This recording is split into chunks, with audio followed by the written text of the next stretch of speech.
Hey, good morning. Britain's top financial regulators have scrapped proposed new rules to boost diversity and inclusion in the industry and have put a planned crackdown on non-financial misconduct on hold.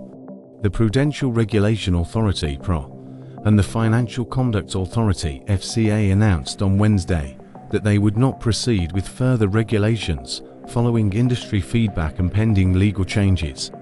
Sam Woods, CEO of the PRA, stated that while diversity and inclusion D&I could enhance governance, decision-making, and risk management, additional requirements could be seen as conflicting with efforts to boost competitiveness by reducing red tape. Britain is moving quickly to ease regulatory burdens on its financial services sector, which is a crucial part of the economy. However, some stakeholders worrying that these deregulatory moves, including reducing banks' capital requirements and dissolving certain regulators, could pose risks in the long run. The decision from the PRA and FCA comes amid a wider backlash against diversity, equity, and inclusion day initiatives, particularly in the United States, following the beginning of President Donald Trump's second term. On his first day in office, Trump issued executive orders reversing several liberal policies, including protections for disabled individuals, low-income groups, and ethnic minorities. Meanwhile, several major Wall Street firms have also started to scale back their DAI programs, raising concerns among employees who fear an increase in workplace discrimination and inequality. Nolan Mitemra, a partner at law firm Osborne Clarke LLP, told Reuters that the UK regulator's decision was expected given the global pushback on DAI. However, she noted that it remains to be seen whether this marks the end of D&I efforts in the UK's financial sector altogether.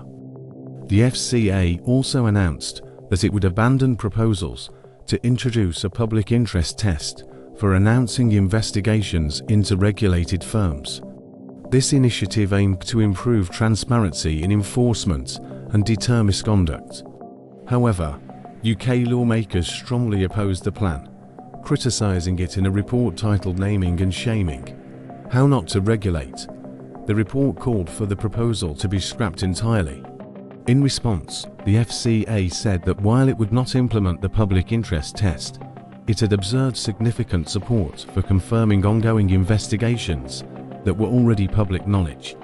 The regulator also noted that there was broad backing for disclosing potentially illegal activities carried out by unregulated firms or by regulated firms operating outside their legal scope. The FCA said it would explore ways to publish more details about ongoing investigations while keeping firms anonymous. A final policy decision is expected by the end of June. Chief Executive Nikhil Rathi confirmed that the regulator would continue its current practice of publicizing investigations only in exceptional cases. These developments reflect a broader shift in regulatory priorities, as financial watchdogs balance transparency and enforcement with concerns over unnecessary regulatory burdens. The rollback of DAI-focused rules and the scaling back of public disclosure policies indicate a shift in approach, aligning the UK more closely with recent moves in the United States.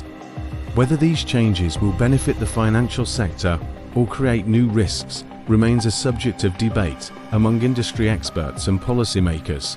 Thanks for watching.